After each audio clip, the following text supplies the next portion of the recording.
سورة البقرة آیت نمبر 23 درشتم نمبر آیت دی سورة البقرة درشتم نمبر آیت. اعوذ باللہ من الشیطان الرجیم بسم اللہ الرحمن الرحیم وَإِن كُنتُمْ فِي رَيْبٍ مِّمَّا نَزَّلْنَا عَلَى عَبْدِنَا فَأْتُوا بِسُورَةٍ مِّن مِّثْلِهِ وَادْعُوا شُهَدَاءَكُم مِّن دُونِ اللَّهِ إِن كُنتُمْ صَادِقِينَ فَإِن لَّمْ تَفْعَلُوا وَلَن تَفْعَلُوا فَاتَّقُوا النَّارَ الَّتِي وَقُودُهَا النَّاسُ وَالْحِجَارَةُ أُعِدَّتْ لِلْكَافِرِينَ صدق الله العظيم. رب اشرح لي صدري ويسر لي أمري واحلل عقدة من لساني يفقهوا قولي. سورة البقرة درشتم نمبر آیت شروع کیږي. دین وړاندې آیتونو کې الله جل شانه دو قسمه د مؤمنانو او د کفارو مشرکانو تذکره فرمایل، او بیا دا غي نورسته الله جل شانه ټول انسانانو ته د خپل عبادت دعوت او تعلیم فرمایلو چې ای خلکو صرف او صرف د یو الله پاک عبادت وکړئ. هغه الله پاک چې کوم الله پاک تاسو پیدا کړی او تاسو وړاندې خلک پیدا کړی. بیا باغې باندې الله پاک دلایل فرمایل چې الله جل شانه هغه قوت او طاقت او قدرت والا ذات دی چې داغه د قدرت د نخونه یو نخه هغه ځمکه پیدا کول دي، بل نخه د اسمان پیدا کول دي، او بل نخه دا چې الله پاک د اسمان د اوبه راوري او د اوبو سره الله پاک انسانانو د پاره خوراک او روزي تیاری. د دې دلایلو نه دا خبره ثابت شول چې یو الله پاک رب دی، هغه خالق دی، هغه مالک دی، او صرف دغه یو الله بس تاینه کیږي، داغه به عبادت کیږي، داغه سره به انسان شریک څوک نه جوړي. او دا خبره واضحه شوه چې رب او خالق صرف یو الله دی. اوس الله پیژندل، د الله پاک صفات پیژندل، د الله پاک ذات پیژندل، د هغه الله پاک عبادت کول. اوس په انسان دا د خپل مرزي کې کنه د دې لپاره هم یو قانون پکار دی، او د هغه الله د طرفه داسې یو ترتیب پکار دی چې هغه الله پاک کفر به چې داسې راځي باندې زما کوي. په دې لپاره ضرورت د خبرې وو چې د الله پاک د عبادت طور طریقې مقتوالو وشي، د الله پاک د پیژندګیزو او الله پاک د معرفت مقتلارو خودلی شي چې الله په داسې طریقو سره تاسو پیژنئ. نو دې لپاره ضرورت شو د پیغمبر علیه الصلاۃ والسلام چې الله پاک داسې یو پیغمبر راولېږي چې هغه هم د هغې خلکو نه وي، د هغې خلکو په شان کې وي، هغه د انسانانو نه انسان وي، د هغه سره هغه ضروریات وي چې کوم د نور انسانانو سره وي، او هغه د الله پاک معرفت هغوی ته وښیي. دی وجه نه الله پاک د انسانانو کې د پیغمبرانو سلسله دا وګرځوله چې دوی ته د الله پاک طور طریقې د الله پاک د پیژنګلو معرفت دپاره او الله جل شانه د ذکر دپاره هغوی ته طور طریقې وښیي. دې لپاره الله جل شانه د انبیاء علیهم السلام سلسله دا چې دا جاری کړله، او وقتاً فوقتاً به الله جل شانه هر امت د پیغمبر را لېږو، ورسره به هغې ته شریعت ورکو، او هغوی به په هغې پیغمبر او شریعت مطابق د الله پاک عبادت کو. نو دې وجې نه اوس په دې آیتونو کې د نړۍ درس کې د نبي علیه السلام د رسالت چې دا د الله پاک پیغمبر دی، د هغې لپاره دلیل د آیت دی، د هغې لپاره معجزه الله پاک قرآن کریم او تا ته ښودلې ده. او الله جل شانه د نبی علیه السلام پر رسالت او په پیغمبرۍ باندې قرآن چې دی دا د ټولو د لوی دلیل دی، دا لوی معجزه ده، دا لویه نښه ده، او د انسان دپاره او مسلمان دپاره دا ضروري دي چې په دې باندې د نبی علیه السلام د رسالت اقرار وکړي. نو د ایمان دپاره یو د الله پاک معرفت ضروری دی، د الله جل شانه داغه د الوهیت او ربوبیت اقرار لازمی دی خو دې سره سره د وخت پیغمبر داغه اقرار هم لازمی دی که صرف یو سړی د الله پاک د وحدانیت او د الله پاک د الوهیت قائل دی او د وخت پیغمبر نه بری دی ایماندار نه دی او د ایمان معتبر دی دی وجنا د چې هم کم اغیار دي کفار دي یا مشرکان دي نو هغه هم سره درجه کې الله پاک مني خو هغه ته بیمانه پدی وجه ویلی شي چې هغه د قران د منکرین دي د بعض پیغمبرانو د منکرین دي د بعض پیغمبرانو په کې بعض خلق قائل دي ولغه ایمان معتبر نه لري ایمان هغه معتبر دي چې د الله پاک د ربوبیت په اقرار کې او د الله پاک سره انبیاء علیهم الصلاۃ والسلام لري الله پاک څومره کتابونه را لګل پر ټولو بستا ایمان وي چې او د الله پاک کتابونه دي دا د الله پاک انبیاء علیهم الصلاۃ والسلام او پیغمبرات دي خو اوس په چې دینو د صرف د قران تعلیم د قران شریعت دا به چې چلیږي بقایت چې کوم کتابونه داغه شریعت باندې چلیږي دی وجه د عزت ودو دا خبره واضحه شو چې د الله پاک وحدانیت سره سره د الله پاک د منلو سره سره با د نبی علیه الصلاۃ والسلام د رسالت په هم منل ضروری وي کچری دا منل لوي نو دا ایمان نه دی اگر چې دا ایماندار وي خو نه ایماندار نه دی الله جل شانو د لکین دغه فرمان کوي و ان کنتم فی ریب مما و ان کنتم کچری تاسو فی ریب پشکی مما د هغه کتاب متعلق د هغه کلام متعلق نزل چې بوګ نازل کړي لري پچا باندې نازل کړي الله جل شانو فرمای بوګ را لګري الله پاک را لګري ځان نه جوړ شوی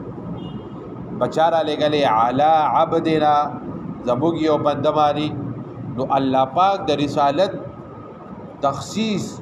د رسالت خو اختیار صرف الله کوي دا د انسانانو په ورځ نه ده چې یو سړی دا وې نعوذ بالله چې زب ایمان الله راوړو چې فلان کې پیغمبر جوړ شي یا فلان کې کتاب پکارو نه ستا شرایط ستا منل دی لپاره ضروري دي الله جل شانو فرمایي زما خو خره چې څوک پیغمبر جوړو چاله کلام ورکوم چاله شریعت ورکوم با باندې دا چا زور دشتا او نه دا چاته محتاج یم دی وجه الله اعلی عبدنا زبوګ یو بندمانی الله جل شانو دین دا خبرو ښکار شو چې اغه بعضی کفارو بدا اعتراض کو وای دا لاسه پیغمبر دی خو خوب کوي دی خو خوراک کوي دا خو خزه بچی دی روزگار کوي مولا خو د پیغمبر پکاته فرشتہ وا داغه خوراک کاک نه وي دا چې نه وي الله جل شانو فرمای کچری فرشتہ به را لګلې وي او هغه ته قران او دین بیانو بیا به د خزه بچو له خبر دی نه خو خواهشات نشته بوله چې له خزه بچی پکار دی بوله خوراک پکار دی بوله خوب پکار دی بیا به تاسو اعتراض کو چې ولی فرشتہ الله پاک را لګلی دا نو الله جل شانو فرمایي پیغمبر به تاسو نه ځکه جوړ کو چې هغه سره تاسو په شانتي کې ضرورت او عقل ضرورت او حل تاسو ته کوي چې په داسې طریقه باندې د خپل ضرورت پوره کړي دا تاسو لپاره عبادت شي نبی علیہ الصلوۃ والسلام ټول جوړ مو ته خود لري د بیبي سره جوړ دی راول خراس کا خوب هر څه د بہت سره پر عبادت دي او په طریقه د نبی علیہ الصلوۃ والسلام دا الله جل شانو فرمایي علی عبدنا زبوګ په یو بدبالي قران ثابت شو اوس یو کڅوک نه بری یو سړی وینه دا خو عام خبرې دي دا الله جل شانو چیلنج ورکړي فاتو راوړی بسورت یو سورت بمثله پشاد د قران راوړی یو سورت هیڅ کې نشي راوړي الله جل شانو دا چیلنج چاله ورکړي عرب لو ورکړي مفسرین لیکي وی عرب بی پر فصاحت او بلاغت او عربی کې ډیر ماهر او دوبره د دوی ماهرتیا وا چې دوی بخپلو قبیلو والا خلک راغونډېدل او دوی په مقابله کولې قصیده او د ویل شي قصیده پشاد داسې یو کلام یو کتاب دې ته قصیده ویل شي د چا ستاینه کول یا نن وخت کې موږ مزمور وایو یا داسې قسمه نو قصیده هغه عربی کې ته قصیده ویل شي دوی به قصیدې لیکلي او بیا به د هغې مقابله کېده لکه سره نن وخت کې چې څنګه د مضامینو باندې عربي مضامین وي انګلیش وي اردو وي داسې قسمه مقابلې کېږي ضلعي سطح باندې صوبې په سطح باندې ملکي سطح عالمي سطح دغه رنګې به عربو مقابله کوله په عربۍ کې هغوی ډېر ماهر او بیا به چې د چا قصیده د چا مضمون به ډېر اعلی چې چا به د هغې مقابله ونه کړې شوه نو هغه به یې ویوړو په کعبې باندې کعبې شریف باندې به هغه ځوړن کو چې دا داسې قصیده ده چې دې څوک مقابله نه شي کولی او که چا کې همت وي نو راځي چې د دې مقابله نه وکړي نو د کعبې نه به دا قصیده کوزه کو بیا به د هغه لګو دا په عربو کې چې کب به د ټولو نه باهر او کب به د ټولو نه تکړه د هغه قصیده باندې ځوړن ده په کعبې شریف باندې نو الله جل شانه دقې عربو لا چې ای عربو تاسو په عربی کې دومره ماهر یې تاسو دومره فصاحت او بلاغت ته تاسو دومره عجیب عجیب کلامونه او دومره عجیب عجیب عربي تاسو وایي نو تاسو د قرآن نه باندې تاسو وایي چې دا یو عام خبره نعوذ بالله نبی علیه الصلاۃ والسلام باندې اعتراض وکړو دا خو عام خبرې دي دا خو نعوذ بالله پخوانۍ قصې دي وایي نو الله جل شانو فرمایي چې دا عام خبرې دي او د خلکو خبرې دي تاسو خوب خلک یې تاسو خوب ځان ته وایي چې موږ په عربی کې باهر یو نو راوړئ داسې یو صورت دلته کې د صورت تذکره ده او وروسته آیتونو کې الله جل شانه دا قرآن یو وړوکی غوندې آیت یو ټوکړه تاسو راوړئ الله جل شانه چیلنج ورکړي دا غیرت که تاسو کې غیرت نو راوړئ داسې قرآن جوړ کړئ داسې یو کلام جوړ کړئ دې وجې نه الله جل شانه دغې خلکو له چیلنج ورکړي فأتو راوړئ بصورت یو صورت بمثله پشاد د دې قرآن تاسو وایئ چې دا نبی نعوذ بالله نبی علیه الصلاۃ والسلام د ځان نه جوړ کړی نو راوړئ داسې یو کلام حالانکه دا خلک د عرب په دې خبره باندې پوه وو چې نبی علیه الصلاۃ والسلام وړوکی لوی شوی دی نبی علیه الصلاۃ والسلام چې دنیا ته راتلو پلار یې وفات و یتیم و پلار یې وفات شوی د نبی علیه الصلاۃ والسلام راتلو نه وړاندې د اوو کالو ته چې ورسېد نو مور یې وفات شو بیا د نیکه عبدالمطلب د هغه په سرپرستۍ کې و لسو کالو ته چې ورسېد هغه ته وفات شو نبی علیه الصلاۃ والسلام ډېر یوازې پاتې شوی بیا یې تره ابو طالب ذمهواري واغست بیا هغه ذمهواري کوله نو وایي تاسو ته خو پته نبی علیه الصلاۃ والسلام چې کوم د ماشوموالي وخت و مور یې نه وه پلار یې نه و نکاح ختم هغه نه تعلیم کړی نه مدرسې ته تللی دی سبق ویلی دی نه یو استاذ ته ناست دی او هغه داسې کلام وایي داسې خبرې کوي هلکه دې نه مخکې نه دی کړي نو دې نه معلومېږي چې دا د الله پاک کلام دی دا د نبي علیه السلام کلام خپل نه دی بلکې الله پاک ورته وښودله نبي علیه الصلاۃ والسلام یې مخکې لولي او که چېرې تاسو وایي دا د خپل کلام دی نو تاسو خو له ده نه ښه ماهره راوړئ داسې یو کلام راوړئ داسې یو آیت راوړئ داسې یو صورت راوړئ الله جل شانو فرمایي وی خپله خو څه کوئ که چېرې ستاسو نور یاران دوستان یې هغه هم راولئ خیر دی تاسو دا کم خدایان کم کاڼي جوړ کړي دي یا کم نور ستاسو ملګري دي هغوی هم ځان سره راوبلئ په دې کې دې مرسته والی چې راځئ د قرآن په شاته کې یو مثال او یو چیلنج هغه داسې جوړو چې موږ د قرآن مقابله وکړو الله جل شانو ودعو شهداءکم راوبلئ شهداءکم خپل هغه ملګري من دون الله سوا د الله نه او چې د الله نه علاوه نور کوم خدایان جوړ کړي هغه هم ځان سره ملګري کوي ورته راځه د قرآن مقابله کوو ان کنتم صادقین که چېرې تاسو رښتیني یې پر خپله دعوه کې الله جل شانو فرمایي نه شئ کولی تاسو فإن لم تفعلوا پس تاسو نه شئ کولی ولن تفعلوا او هرگز به تاسو داسې ونه کړی شئ نه شئ کولی تاسو نه شئ راوړئ داسې قرآن مقابله نه شئ کولی نه اوس کولی شئ نه به آینده وخت کې څوک وکړي نه تر قیامته پورې څوک کولی شي هېڅوک یې نه شي کولی الله جل شانو فرمایي نه شئ کولی او هېڅوک یې نه شي کولی واقعي 1400 کاله وشو قرآن چیلنج دی بلکې دا نیمه صدي 1444 هجري شروع ده 1400 کاله وشو دا اغیار د قرآن مقابله کوي نه شي کولی څومره جدید شیزونه رالل قرآن څوک نه شي ښکته کولی دا د قرآن معجزه ده نبی علیه الصلاۃ والسلام ته الله پاک دا داسې معجزه ورکړې ده چې د نور پیغمبرانو هم الله پاک معجزې ورکړې وي خو هغه معجزې د هغې پیغمبر د وفات کېدو سره ختمې شوي دي صرف نبی علیه الصلاۃ والسلام داسې پیغمبر دی چې دنیا نه هغه تشریف وړی دی خو د هغه معجزه دا معجزه ده تر ده نه ده آینده وخت کې به وي او تر قیامته پورې به وي څوک د دې معجزې مقابله نه شي کولی کنی را دې وړي نن وخت کې چیلنج دی قرآن یو ادرا مسلمان چې په هېڅ نه پوهېږي هغه دې دغې اغیارو له دغه څومره سریعي دی د قرآن چیلنج ورکړي داسې یو راوړی نه شي راوړي څومره کوششونه یې وکړه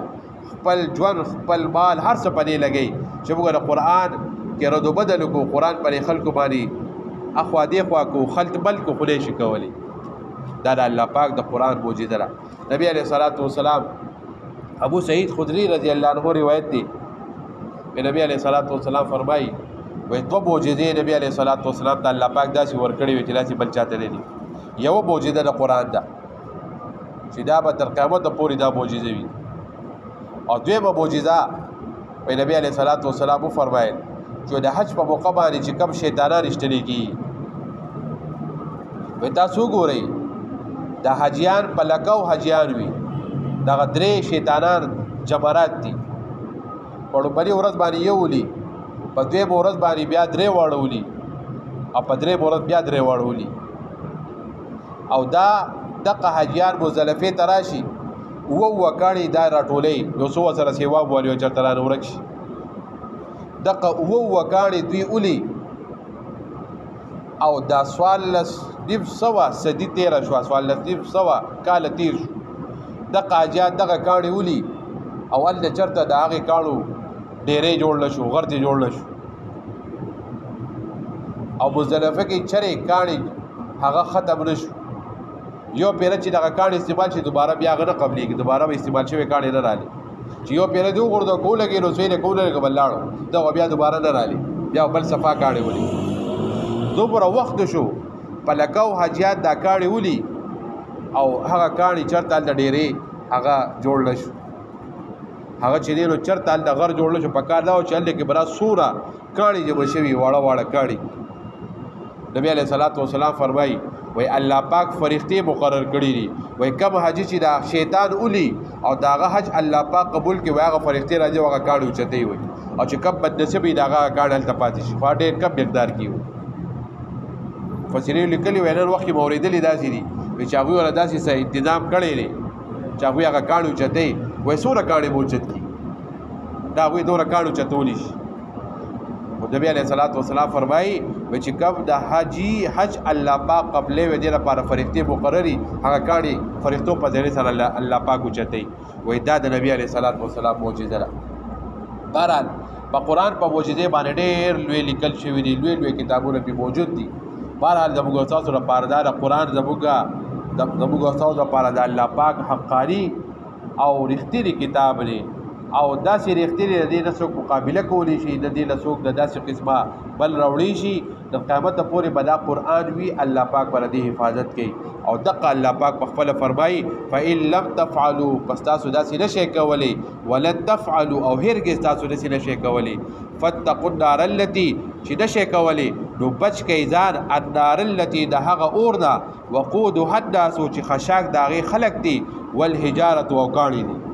کاڼو نه مراد مفسرین فرمایي وایي د دې نه د دې کفارو هغه خدایان دي چې کوم کاڼي دوی ځان ته ودرولي او ښکته بره کېږي ورته وایي الله پاک به د دې مشرکانو سره جهنم ته به دوی غورځوي د دوی د خدایان به ورسره غورځوي. نو دې وجې نه الله جل شانو فرمایي چې د هغه اور د ځان وساتئ کم اور خشاک په چې انسانان وي او د کم اور خشاک په چې دې کاڼي وي. اعدت للکافرین هغه اور تیار کړی شوی د کافرانو دپاره. الله جل شانو یې د عمل کولو توفیق راکړي.